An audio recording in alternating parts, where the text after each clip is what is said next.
સુરત ગ્રામ્ય એલસીબીએ નકલી branded product બનાવતા ગેરકાયદેસર કારોબાર સામે મોટી કાર્યવાહી હાથ ધરી છે. પલસાણા તાલુકાના જોડવા ગામમાં દરોડો પાડી ટોયલેટ ક્લીનર, ફ્લોર ક્લીનર અને શેમ્પૂ બનાવતી નકલી ફેક્ટરીનો પર્દાફાશ કર્યો છે.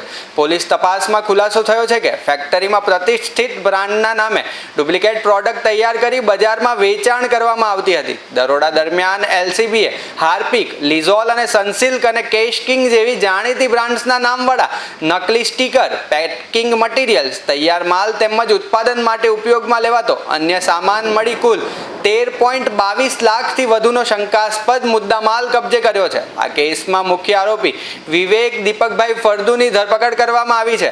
હાલ પોલીસે આરોપી સામે કાયદેસરની કાર્યવાહી હાથ ધરી છે અને આ ગેરકાયદેસર નેટવર્કમાં સંડોવાયેલા અન્ય લોકોની સંડોવણી અંગે પણ તપાસ ચાલી રહી છે.